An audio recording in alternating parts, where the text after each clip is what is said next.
오늘은 마태복음 44번째 시간이 되겠습니다. 성도 여러분, 본문은 마태복음 8장과 9장에서 예수님께서 행하신 10가지 기적 중에 마지막 사건이 되겠습니다. 32절을 보시면 그들이 나갈 때라고 말하는데 그들이 누군가요?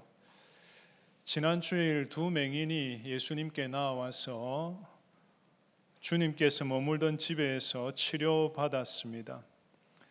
그들이 눈이 밝아져서 집에서 나올 때 귀신 들려 말 못하는 사람이 또 예수님 앞에 나와서 고침받고 다시 말하게 되었습니다. 여러분, 말을 하지 못하는 일종의 실어증이죠. 언어 장애라고 하겠습니다. 듣지 못하기 때문에 말하지 못하는 것이죠. 예수님은 지난주에 시각 장애를 고치셨고 또 귀가 있어도 듣지 못하고 입이 있어도 말하지 못하는 장애도 치료하셨습니다.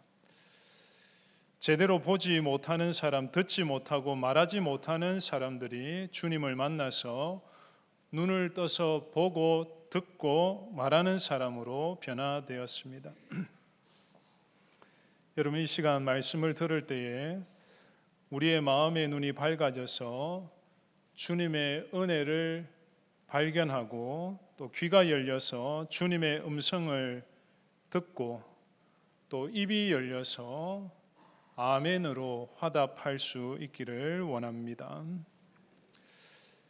본문을 세 가지 대지로 말씀드리겠는데요. 먼저 질병과 귀신 들림의 관계를 잠시 생각해 보겠습니다.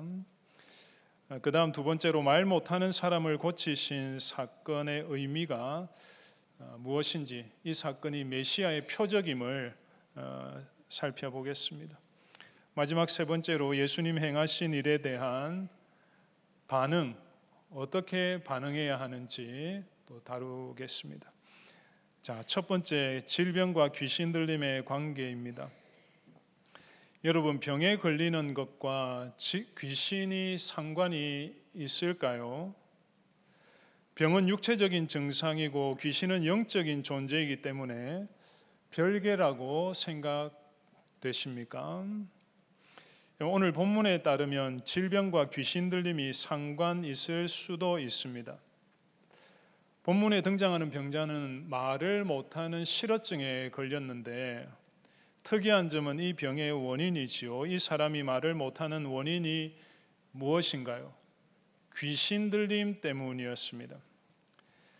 귀신이 그를 억압해서 귀신이 그를 조종해서 입이 있어도 말하지 못하는 벙어리가 되었습니다. 그래서 이 병을 치료하기 위해서는 귀신을 쫓아내야만 했죠. 그래서 33절을 보면 예수님께 데려왔을 때 귀신이 떠나면서 봉해진 입이 열려서 말하게 되었습니다. 여러분, 질병의 원인은 여러 가지가 있는데요.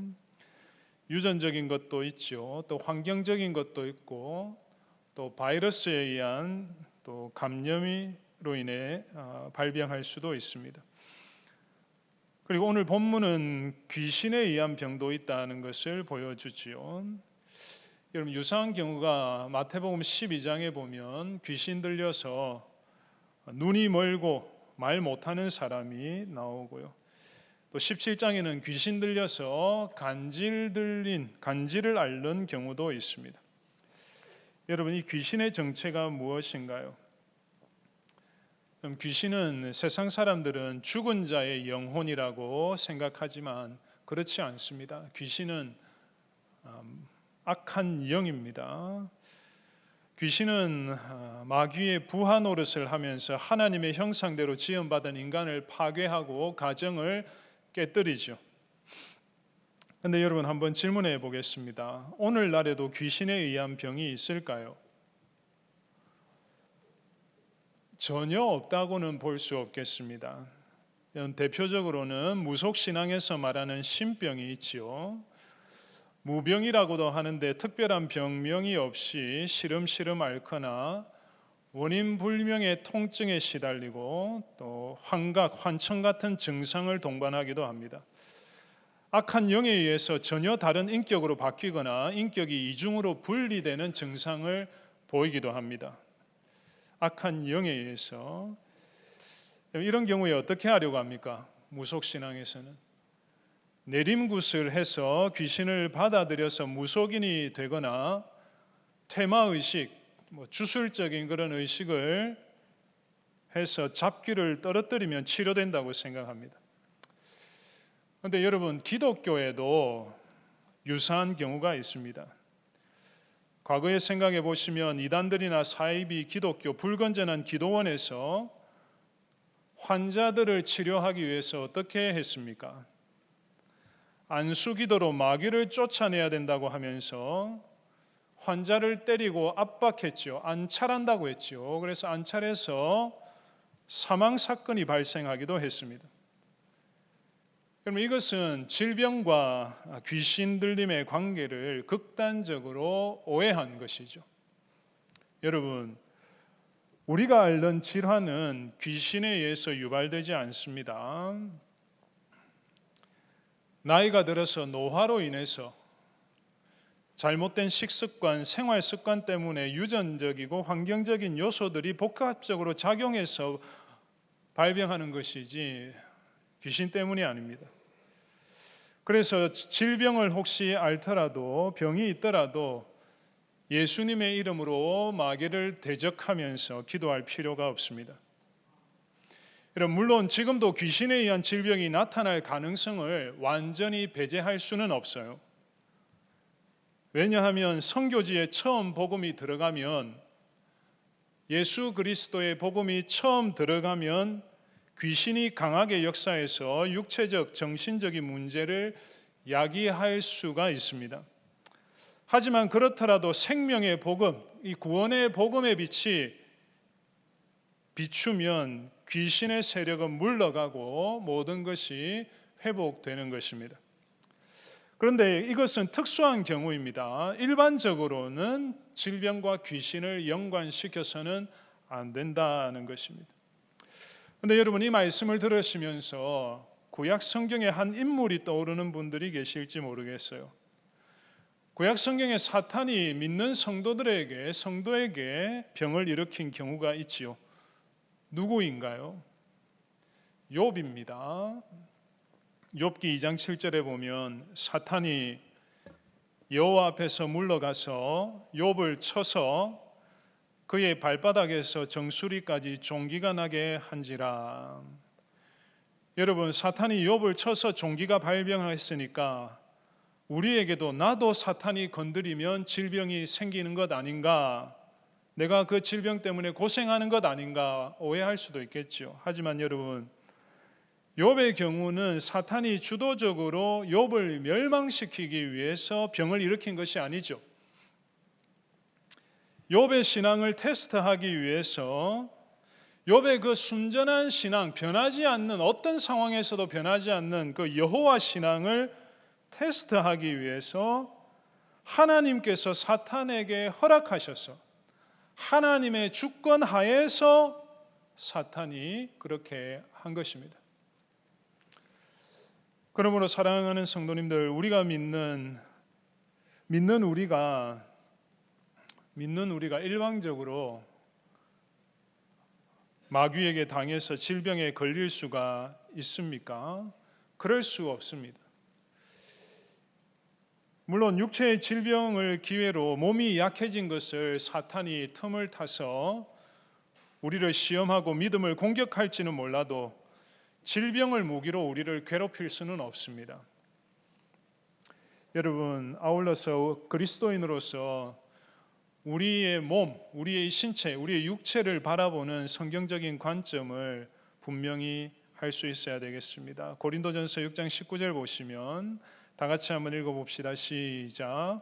너희 몸은 너희가 하나님께로부터 받은 바 너희 가운데 계신 성령의 전인 줄을 알지 못하느냐. 너희 영혼이 아니에요. 너희 몸이라고 했어. 분명히 여러분의 신체, 우리 각자의 몸은 하나님께로부터 받은 것이다. 하나님의 소유다는 것이죠. 그리고 우리 가운데 계신 성령님의 전이다. 우리의 몸이 성전이라는 것입니다. 이 건물이 성전이 아니라 성령께서 거하시는 우리의 이 육체가 성전이라는 것이죠. 그렇기 때문에 우리가 아무리 늙고 병들어도 악한 영이 함부로 질병을 가져올 수는 없습니다. 그럴지라도 간과하지 말아야 될 사실이 있죠. 사탄은 우리의 몸에 다른 방식으로 악 영향을 끼칠 수 있다는 점입니다. 여러분, 마귀가 사탄이 어떻게 오늘날도 우리에게 우리의 몸에 육신에 영향을 끼칠까요? 우리를 유혹해서 우리를 시험해서 범죄하게 할 수 있습니다. 그래서 로마서 6장 13절을 한번 보십시오. 또한 너희 지체를 불의의 무기로 죄에게 내주지 말고, 너희 지체는 너희 몸입니다. 너희 몸을 불의의 무기로 죄에게 내주지 말고, 사탄에게, 마귀에게 내주지 말고 너희 지체를 의의 무기로 하나님께 드리라 말씀하고 있습니다. 여러분, 우리의 몸, 눈과 귀와 또 입술, 입으로 하는 말들이 있죠. 또 손과 발로 하는 일들이 있죠.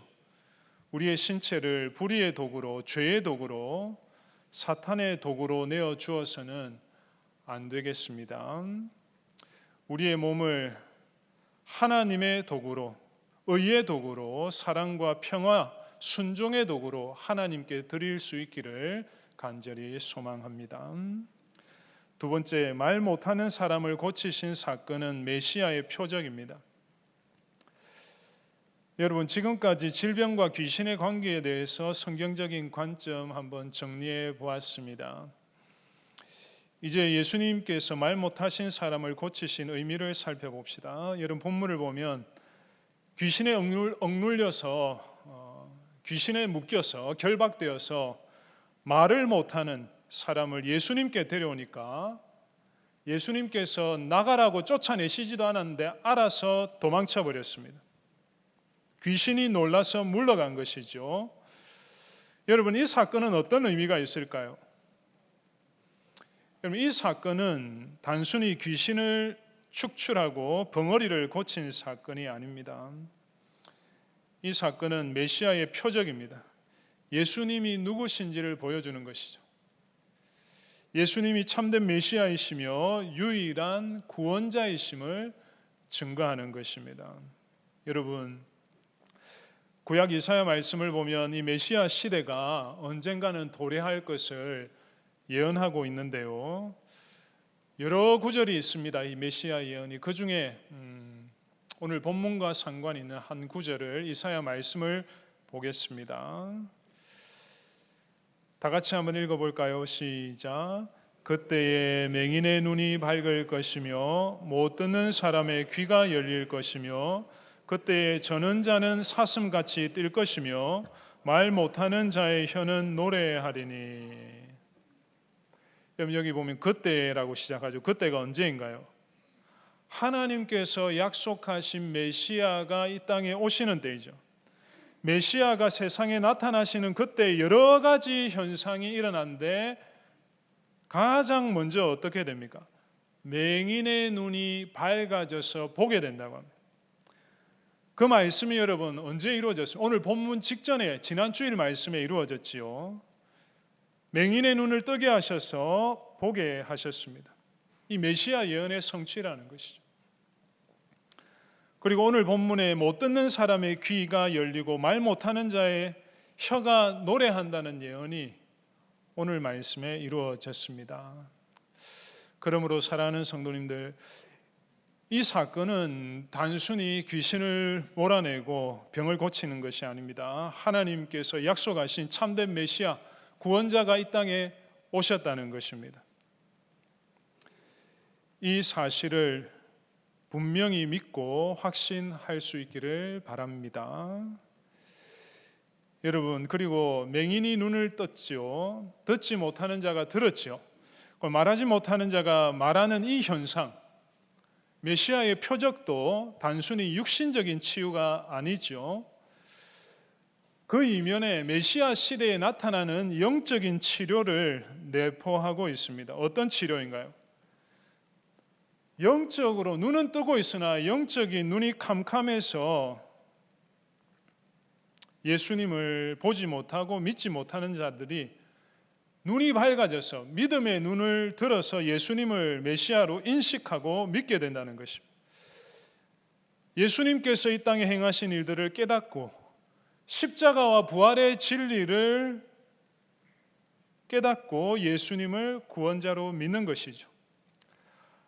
또한 주님의 말씀을 듣지 못하는 자가 들을 수 있도록 영혼의 귀가 열린다는 것입니다.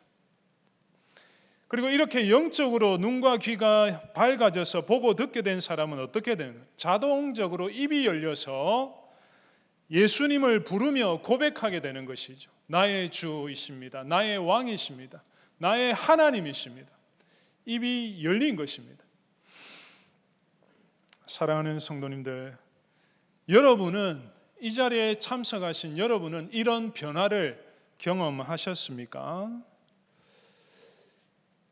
영혼의 눈이 밝아져 예수님을 보고 믿게 되었습니까? 마음의 귀가 열려서 주님의 음성을 듣고 기뻐하실 수가 있습니까? 또 입술을 열어서 주님을 부르며 찾고 부르실 수가 있습니까? 하나님을 부르며 기도하고 하나님께 찬양할 수 있습니까? 그렇다면 그분은 틀림없이 거듭난 사람입니다. 영적으로 중생한 사람, 다시 태어난 사람입니다. 천국 백성입니다. 바라기는 우리 모두 다 영적인 눈과 귀가 항상 밝아서 주님을 밝히 보고 주님께 더 가까이 나아갈 수 있기를 바랍니다. 주님의 음성을 항상 듣고 순종하는 자들이 되기를 원합니다. 그리고 이 자리에는 혹시 아직 중생하지 못한 영적인 생명이 없는, 하나님의 생명이 없는 영적 암흑 가운데 살아가고 있는 분들이 있을 수가 있는데, 그런 분들은 어떻게 영혼의 눈이 열려서 메시아 예수님을 알아볼 수 있는가, 믿을 수가 있는가? 스스로의 힘으로, 노력으로는 불가능하지요. 근데 한 가지 방법이 있습니다. 그 방법이 무엇일까요? 여러분 생각해 보십시오. 예수님은 이 세상에 계시지 않습니다. 하지만 무엇이 남아 있습니까? 성경이 남아 있죠. 예수님께서 하신 말씀, 예수님께서 행하신 그 일들이 성경에 낱낱이 다 기록이 되어 있습니다. 그래서 요한복음 20장 31절을 보시면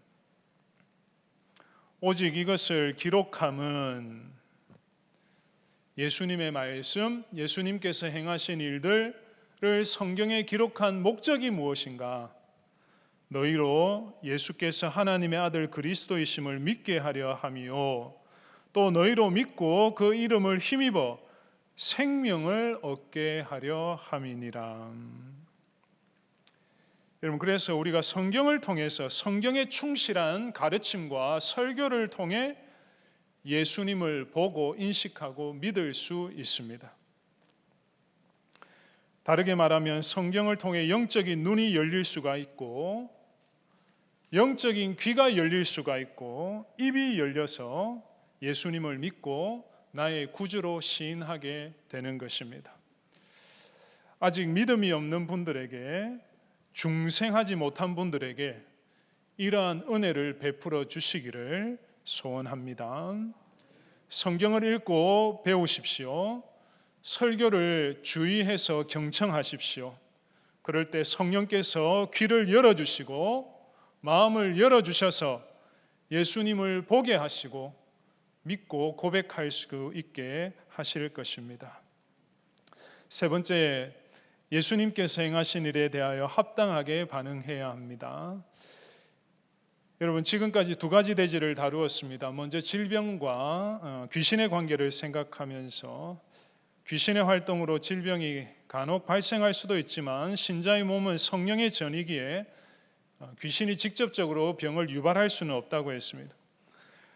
두 번째로 귀신에 짓눌려 말하지 못하는 사람이 말하게 된 이 사건의 의미가 예수님이 참된 메시아이심을 보여주는 표적이라고 했습니다. 마지막 세 번째 교훈은 그렇다면 이 예수님께 어떻게 반응해야 될 것인가? 그 합당한 반응을 살펴보겠습니다. 오늘 본문은 3절에 불과한 아주 짧은 본문인데요. 주목할 특징이 있습니다.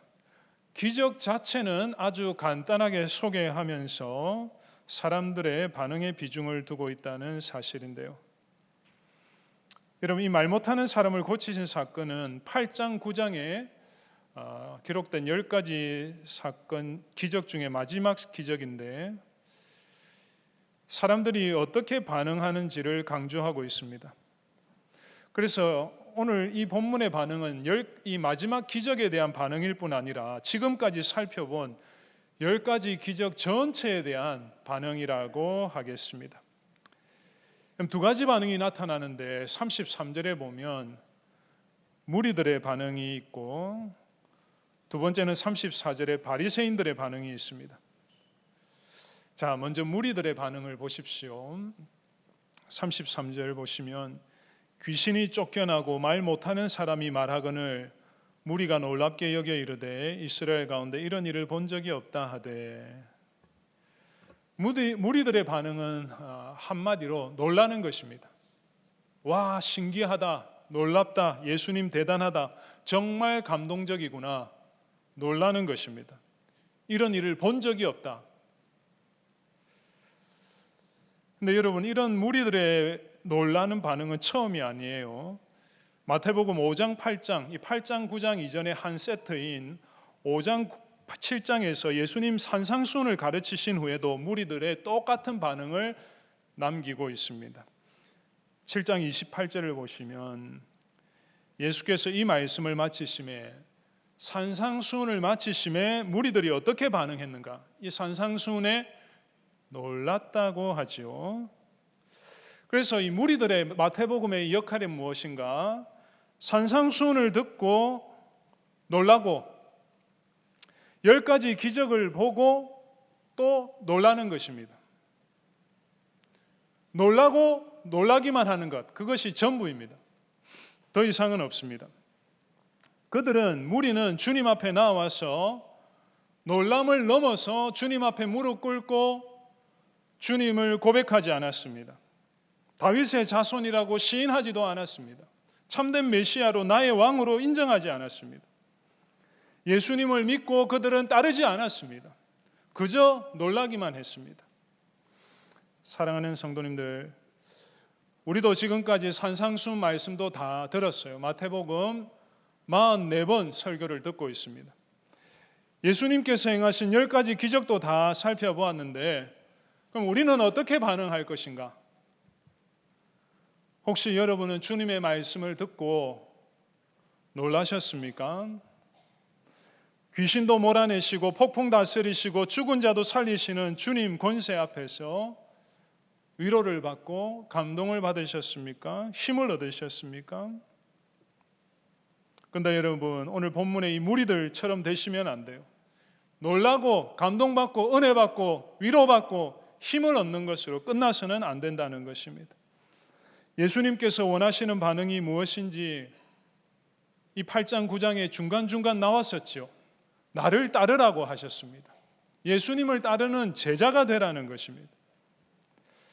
사랑하는 성도님들, 예수님 주변에서 구경하고 신앙생활하면서 구경하듯이 놀라기만 하는, 위로받기만 하는, 은혜 받기만 하는 무리가 되시겠습니까?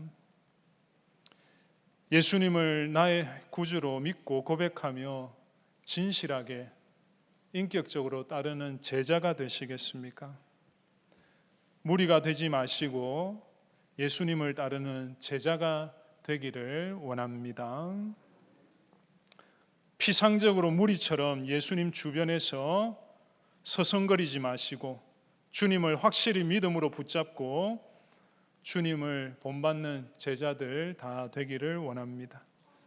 말씀을 듣는 태도도 점검해 보십시오. 말씀 듣고 성경 읽고 은혜 받고 위로받고 힘을 얻는 것 좋습니다. 하지만 그것이 전부가 아니에요. 이 말씀 앞에 내가 어떻게 반응할 것인가? 이 말씀 앞에 어떻게 내가 인격적으로 반응하며 주님을 따를 것인가? 세상에서. 자, 이제 두 번째 바리새인들의 반응을 주목해 보겠습니다. 바리새인들 34절에 보시면 바리새인들은 이르되 그가 귀신의 왕을 의지하여 귀신을 쫓아낸다 하더라. 여러분, 바리새인들은 예수님 하신 일을 지금까지 다 지켜보면서 누구의 역사로 규정하고 있습니까? 귀신의 왕, 이 마귀의 사탄의 역사로 규정하고 있지요. 속된 말로 하면 무슨 뜻인가요? 예수님께서 마귀 짓을 한다고 비난한 것입니다. 여러분, 바리새인이 했던 말을 한번 생각해 볼까요? 예수님이 귀신의 왕을 의지해서 귀신을 쫓아낸다. 그럼 이 말은 사실 앞뒤가 맞지 않는 모순이지 않습니까? 여러분, 귀신의 왕은 사탄인데 사탄이 자기 편, 자기 부하인 귀신을 몰아내고 사람을 회복시키겠습니까? 그럴 리가 없죠. 사탄은 인간을 파괴하는 일을 하지 인간을 위해 선한 일을 하지 않습니다. 예수님께서 선한 일을 하시죠.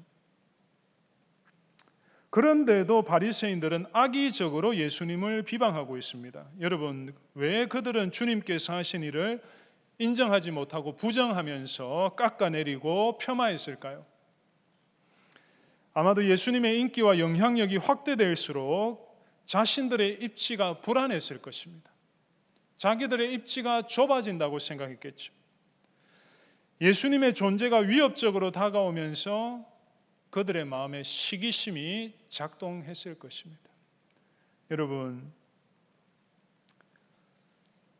예수님의 권세 앞에 정말 귀신이 쫓겨나고 말 못하는 사람이 말하게 되었다. 이 현장에 있었다면 우리가 어떻게 반응해야 되겠습니까? 정말 하나님은 살아계시구나. 하나님께서 살아계셔서 역사하시고 고쳐주셨구나. 그렇게 기뻐하고 감격하면서 하나님께 영광을 돌려야 하지 않겠습니까? 그런데 바리새인들은 냉담하다 못해 예수님 하신 일을 정면으로 부정했지요. 사랑하는 성도님들, 이 바리새인의 모습을 통해서 우리 자신을 돌아봅시다. 여러분, 하나님은 지금도 살아계시죠. 하나님 지금도 살아계셔서 우리 가운데 역사하시고 은혜를 베푸십니다. 선한 일을 행하십니다. 여러분, 우리가 다른 성도들에게 하나님께서 은혜를 베푸시고 교회 가운데 하나님 역사하셔서 아름다운 일들이 나타날 때, 변화들이 있을 때에 우리는 어떻게 반응하고 있습니까? 하나님께서 선한 일을 이루어 가시는데 시기심 때문에 거부하지는 않습니까? 하나님 행하시는 그 일에 내가 참여하지 않았기 때문에 혹시 외면하거나 무시하지는 않습니까? 하나님이 하신 일을 혹시 사탄의 일로 착각하면서 분노하지는 않습니까? 여러분, 오늘 바리새인들의 이 모습 속에서 정말 아이러니한 모습을 발견할 수 있죠. 여러분, 바리새인들은 예수님의 하신 일을 보고도 보았습니다. 보고도 마귀 역사라고 깎아내렸지만 사실은 누가 마귀의 일을 하고 있습니까? 그들이 예수님을 대적하면서 마귀의 일을 자행하고 있지요. 깨닫지 못하고 있습니다. 여러분, 그들은 종교 지도자였습니다. 누구보다 하나님을 잘 알고 말씀을 깊이 깨달았다는 사람들이었지만 실상은 그들은 영적으로 맹인이었습니다. 보지 못하는 자들이었습니다. 주님의 음성을 듣지 못하는 사람들이었지요. 사랑하는 성도님들, 그러므로 우리는 어떻게 반응해야 되겠습니까?